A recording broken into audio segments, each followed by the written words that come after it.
TET घोटाळ्यावर राष्ट्रवादीचे आमदार रोहित पवार यांनी सरकारला धारेवर धरलंय। या घोटाळ्यात सरकारमधील जबाबदार नेत्यांनी राजीनामा द्यावा अशी मागणी त्यांनी केली आहे। 4 लाख विद्यार्थ्यांच्या भवितव्याची परीक्षा त्याचा पेपर फुटणं दुर्दैवी आहे असं रोहित पवारांनी म्हटलंय।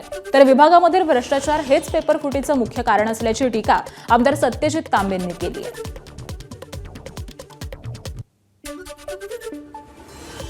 नीटच्या बाबतीत 2024ला तेच झालं, 2026ला तेच झालं।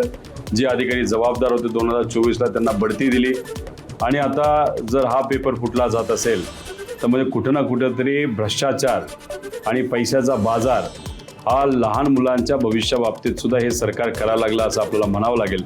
त्यामुळे 100% आमच्या सगळ्यांची मागणी असणार आहे की सरकारमधल्या जबाबदार नेत्यांनी तिथे राजीनामा हा दिलाच पाहिजे।